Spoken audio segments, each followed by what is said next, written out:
Xin chào tất cả các anh chị và các bạn. Ngày hôm nay thì Việt lại tiếp tục ngồi trên cái ban công nhà mình chia sẻ với anh chị cái chủ đề mở xưởng gỗ. Trong đó thì bao gồm gỗ công nghiệp và gỗ tự nhiên. Thứ hai nữa là cái quy mô từ 10 đến 50 lao động. Tại sao cái quy mô 10 đến 50 lao động? Bởi vì là đây là Việt đã quản lý và điều hành trong cái phạm vi như này là tốt nhất. Cái thứ ba nữa là đối tượng thì bao gồm thợ, kỹ sư, kiến trúc sư hoặc các nhà đầu tư. Trước khi đi vào phần nội dung chính thì Việt xin phép các bạn khoảng 1 phút để giới thiệu một chút về bản thân. Bởi vì cái video này của Việt nó sẽ lưu lại rất là lâu, cho nên là có rất nhiều anh chị mới có thể chưa biết, thì Việt muốn giới thiệu một chút để cho các anh chị có thể biết được. Như các bạn có thể nhìn thấy đây, có 18 năm làm nghề, thợ PU giỏi luôn nhé, làm từ 2003. Mình đã dựng xưởng ấy 5 lần rồi các bạn, và xuất thân thì học Bách khoa Hà Nội. Thế tại sao lại học Bách khoa Hà Nội để đi bén duyên với ngành nội thất, bén duyên với nghề thợ mộc? Lý do rất là đơn giản.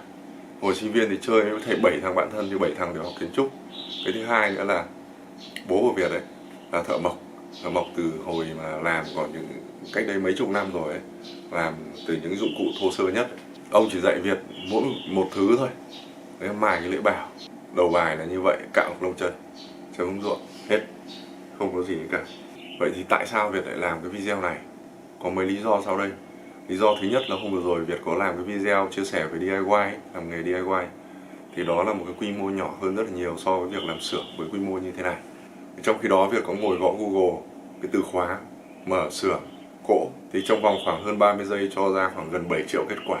Trong đó thì có một loạt các video, và Việt có vào xem ấy, thì thực sự là nói thật, không có cái video là được gọi là tròn vành rõ chữ cả. Chả cái nào ra hồn mà đúng nghĩa, đúng cái nhu cầu của anh em mở xưởng hết.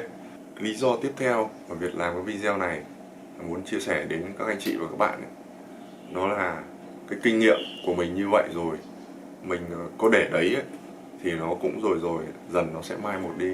Thì cái việc đó Việt muốn chia sẻ lại cho những các anh em, bạn bè, thế hệ đi sau mà đang trong cái giai đoạn mong muốn mở xưởng. Mình cần biết phải những cái điều gì quan trọng nhất. Nói đến đây ấy, thì anh em làm DIY đừng có buồn nhé. Cái chủ đề DIY của chúng ta là Việt sẽ theo đuổi nó rất là dài, thậm chí là đến hàng chục năm luôn ấy, nên là không có ngại đâu. Đây là một phần trong cái nó vẫn liên quan đến ngành gỗ của anh em mình mà. Còn bây giờ thì Việt sẽ chia sẻ với các anh chị, các bạn đang có ý định mở xưởng 5 cái điều cực kỳ quan trọng khi mà các anh các chị mở xưởng. 5 cái yếu tố cực kỳ quan trọng mà Việt muốn chia sẻ với các bạn ấy. Cái đầu tiên là tài chính này, tiền này, phần này thì nó nhanh thôi. Thứ hai nữa là mặt bằng sản xuất này, phần này cực kỳ quan trọng này. Cái thứ ba nữa là an toàn này trong sản xuất này. Thứ tư nữa là sản phẩm này. Thứ năm nữa là phần máy móc công cụ. Bây giờ chúng ta cùng đi vào chi tiết 5 cái yếu tố này. Điều đầu tiên về phần tài chính này, thì anh chị các bạn là phải hết sức lưu tâm cái việc này. Việc không biết là anh chị đầu tư bao tiền nhé cả, đấy không có quan trọng. Quan trọng nhất là các anh chị phải tính được một bài toán là bao giờ chúng ta thu hồi vốn, nó có phù hợp với cái chiến lược của chúng ta hay không. Chúng ta đừng có nghĩ là mua cái máy chúng ta dùng cả đời, thì điều đấy là hoàn toàn sai lầm trong kinh doanh. Trên giấy tờ mà chúng ta tính nó đã không chuẩn rồi ấy, thì chắc chắn là cuộc chơi chúng ta sẽ thua. Bởi vì như thế người ta gọi là chết ngay từ trong suy nghĩ.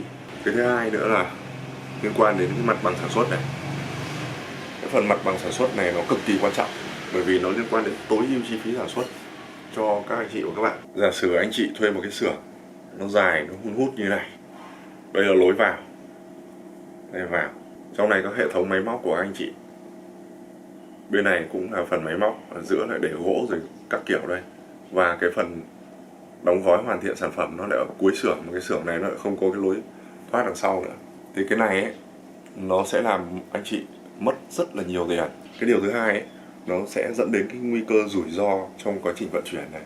Vì chúng ta vận chuyển nó khó khăn, thì chúng ta đi lại nhiều như thế thì cái chuyện va chạm, sứt hỏng đồ, rơi đồ nó là chuyện bình thường, không thể thoát được. Cho nên nếu như anh chị mà thuê xưởng thì hãy ưu tiên cái mặt tiền nó rộng này nhé.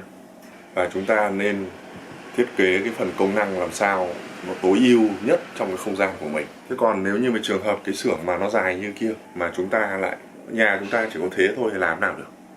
đúng không? Mình thấy cái mô hình nó như thế này mình cảm thấy nó rất là ổn. Thì các anh các chị đã phân tầng nó ra theo các cái công năng khác nhau, sơn, ráp, nhám rồi đóng gói sản phẩm, dùng thang tời kích thước lớn để giải quyết vấn đề này. Thì cái này cũng rất là hay. Đó là cái phần liên quan đến phần mặt bằng sản xuất. Thì anh chị hết sức lưu ý cho cái việc đó. Bởi vì nếu như mà chúng ta đi thuê ấy, thì chúng ta được phép lựa chọn. Thì nhiều khi các anh chị, các bạn lại quên đi mất cái việc như thế thì mình vẫn bỏ số tiền đấy ra thôi. Còn về cái vị trí thì các anh chị cũng phải nên để gần những cái vùng nguyên liệu làm sao để nó tối ưu cho cái việc mình gọi là chi phí liên quan đến vận chuyển. Đấy. Cũng như không bị ảnh hưởng đến tác động môi trường, khu dân cư, không kiện cáo cái thứ là mệt lắm. Một cái nữa ở trong câu chuyện này chúng ta phải hết sức lưu ý khi mà chúng ta mở xưởng ấy, nó liên quan đến vấn đề an toàn này. An toàn này thì nó có hai cái. Cái thứ nhất đó là liên quan đến phần điện. Thứ hai nữa là phần nói chung là cháy nổ. Nói chung thì mọi người cũng phải dành thời gian cho nó chứ đừng có tiếc những cái việc như thế. Chúng ta không biết thì chúng ta nhờ những người mà có chuyên môn tư vấn hộ, hoặc là có điều kiện hơn nữa thì chúng ta thôi. Bởi vì thật ra là có rất nhiều người khuynh ra bại sản vì cái câu chuyện như thế này rồi. Nghề gỗ chúng ta thứ nhất là cái vật liệu đã dễ cháy nổ rồi, sang sơn. Cái thứ hai nữa là gì? Các anh em thợ lại hay hút thuốc. Anh em chúng ta lưu ý cái phần liên quan đến an toàn. Nếu phần an toàn lao động thì nó là đương nhiên rồi. Đặc biệt quan trọng đây đó là sơn hay là không sơn.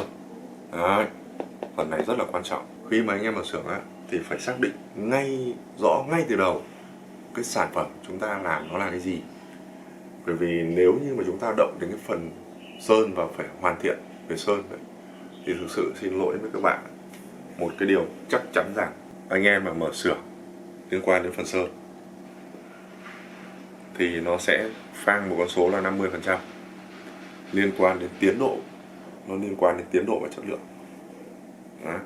Nên anh em là phải hết sức lưu tâm cái việc mà khi mà chúng ta mở một cái xưởng thì sản phẩm chúng ta có sơn hay không sơn. Kể cả gỗ công nghiệp thì anh em cũng phải xác định rõ là chúng ta có động đến cái dòng sản phẩm có sơn hay không. Ví dụ anh em làm MF thô chẳng hạn, hoặc là anh em làm động đến vernier rồi là chắc chắn là dính đến sơn thì không thể thoát được rồi. Trừ trường hợp anh em chỉ có làm nguyên min, led rồi acrylic thì chúng ta mới không phải động đến sơn đâu. Phải chốt ngay cái này từ đầu chứ nếu không là rất là căng.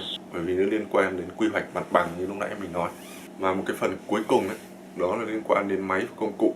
Anh chị cũng như các bạn mở xưởng ấy thì họ cũng đã, thứ nhất là mình đã tìm hiểu rồi, thứ hai là các đơn vị cung cấp và bán máy họ cũng đã tư vấn cho mình tương đối kỹ rồi. Nhưng nó có một cái là như này, các anh chị chỉ cần lưu ý cho việc này thôi. Đối với gỗ tự nhiên ấy thì hãy lưu tâm đến cái sản phẩm, cái dòng máy liên quan đến phần hoàn thiện bề mặt, máy nhắm thùng chẳng hạn đấy, hoặc máy nhám trục thì chúng ta phải lưu ý, cần phải có cái đấy là phần nó chiếm nhiều thời gian và liên quan đến chất lượng sản phẩm kinh lắm. Cái thứ hai, đối với cái dòng máy dành cho xưởng gỗ tự nhiên ấy, cái bào thẩm nó rất là quan trọng. Chúng ta hãy dùng cái bào thẩm trục chéo 3 dao hoặc là dao xoắn cũng được, nhưng mà trục chéo. Và thứ hai nữa là motor tốc độ nó cao. Như vậy nó sẽ giúp cho cái sản phẩm chúng ta bào những gỗ cứng những thứ nó sẽ không bị xước gỗ, sẽ rất là ok. Những cái dòng máy liên hợp nói thật là chỉ phù hợp là 1-2 người thôi, kể cả có những con liên hợp khủng hàng trăm triệu. Đấy, nó chỉ phù hợp với quy mô nhỏ thôi. Chứ còn làm xưởng lớn thì tốt nhất là mỗi máy chức năng tách ra, bào thẩm là bào thẩm, cưa là cưa, cuốn là cuốn, chứ đừng có ông nọ dính ông kia, nhỡ nó có vấn đề gì phát tự nhiên nghỉ tất. Thứ hai nữa là nó đứng gần nhau, những cái khoảng cách một cái con bào liên hợp khủng đấy, 3/5 kể cả motor rời luôn, rộng khoảng 2 mét đấy, thì hai ba ông đứng cạnh nhau, ông nào cũng làm bụi mù thế không làm được đâu.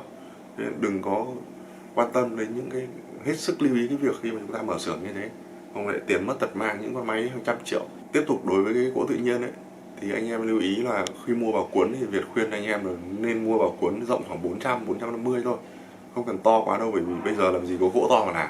Gỗ bây giờ chúng ta đều phải ghép hết rồi. Những cái gỗ to quá, ví dụ những cái sập hoặc những cái chiếu phản thì chúng ta không cuốn được, đấy làm tay rồi. Thứ hai nữa là khi những cái lưỡi bào nó ngắn tầm 450, cái máy mài lưỡi bào chúng ta không có, hoặc là chúng ta phải đi mài thuê chẳng hạn, hoặc là nếu có nó hỏng cái chẳng hạn, trục trặc chẳng hạn, thì chúng ta mài tay cái khẩu độ tầm 450 chúng ta vẫn mài tay tốt, nó không có ảnh hưởng quá nhiều. Và một cái nữa là cái đưa phôi ấy. Đối với anh em làm gỗ tự nhiên, cái máy đưa phôi nó rất là quan trọng, thì anh em đừng có tiếc mua cái máy đưa phôi của Đài Loan là được rồi. Nhưng mấy ông Nhật nhá, cái thứ không ăn thua đâu. Những con Nhật nó ngon thì nó quá đắt đấy. Còn những dòng tầm độ 8-10 triệu mà Nhật so với Đài Loan thì không, Nhật cũ so với Đài Loan thì không có lại đâu. Chúng ta đừng có tin điều đấy, tôi mua hết những loại đấy rồi. Dùng cái của Đài Loan là ok. Cái đưa phôi ngoài cái việc của chúng ta lắp lên trên máy tubi thì chúng ta có thể lắp sang máy bào được. Thế còn đối với gỗ công nghiệp ấy, thì anh em chỉ lưu ý là như này, nó có cái từ công nghiệp ấy, là chúng ta phải lưu ý là chúng ta phải công nghiệp hóa, chứ chúng ta đừng với phát chúng ta đã làm gỗ công nghiệp, nó có từ trong công nghiệp trong đấy rồi mà anh em lại làm toàn thủ công, toàn handmade thì là đứt, làm sao mà đú được các doanh nghiệp khác.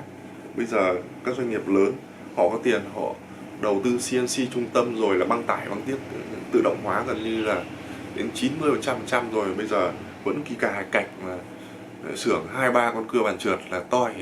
Đấy. Ít nhất tối thiểu chúng ta phải nghiên cứu đến con CNC một đầu. Con CNC một đầu nó có thể làm một ngày nó cắt được khoảng độ tầm 60-70 tấm ván. Và thứ hai nữa là anh em kiến trúc sư ấy, thì khi mà thiết kế xong cái mà kích thước mọi cái nó chuẩn, kết hợp cùng anh em thợ bóc tách nó tốt ấy, thì cứ file đấy xuất trực tiếp ra là nó cắt xong là xong thôi. Một ngày nó phang, gọi là việc tính bình thường nó khoảng tầm 60 tấm, thì một ông thợ gọi là thợ cứng cật lực ngày thì giỏi lắm được 30 tấm là hết đất. Trung bình đấy là chia trung bình theo kiểu tháng ấy, được 20-25 tấn, bởi vì Việt đã có thống kê những con số đấy rồi. Chưa nói đến cái việc rủi ro an toàn lao động, đúng vào lúc cao điểm lại sơ sẩy nữa thì nó ảnh hưởng đến tiến độ rất là nhiều. Cái thứ hai nữa là cái con máy dán cạnh ấy. Thì anh em lưu ý là nó phải có, dứt khoát nó phải có cái chức năng mà cắt, sửa đầu, sửa góc này. Đấy.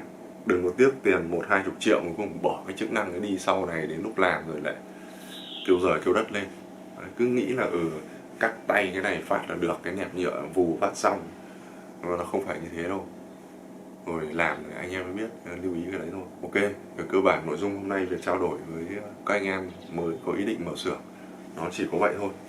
Còn tất nhiên là để đi sâu vào thì nó nhiều vấn đề lắm. Mọi người mà cần có thêm những cái tư vấn nó đủ sâu hơn chẳng hạn thì Việt có để phần contact ở phía dưới ấy. Đấy, ở tất cả các video của Việt đều có số điện thoại và email, thì Việt có thể trả lời qua đi, hoặc là comment phía dưới. Anh chị có thêm những ý kiến tốt thì đóng góp, để lại bình luận phía dưới để mọi người cùng giao lưu học hỏi. Xin chân thành cảm ơn tất cả các bạn đã xem video, và đặc biệt những bạn nào đã xem đến giờ phút này. Xin chúc mọi người làm trong ngành nội thất, tất cả những anh em thợ mộc, một năm 2020 thành công rực rỡ. Thân ái chào tạm biệt và hẹn gặp lại vào các video tiếp theo. Bye bye.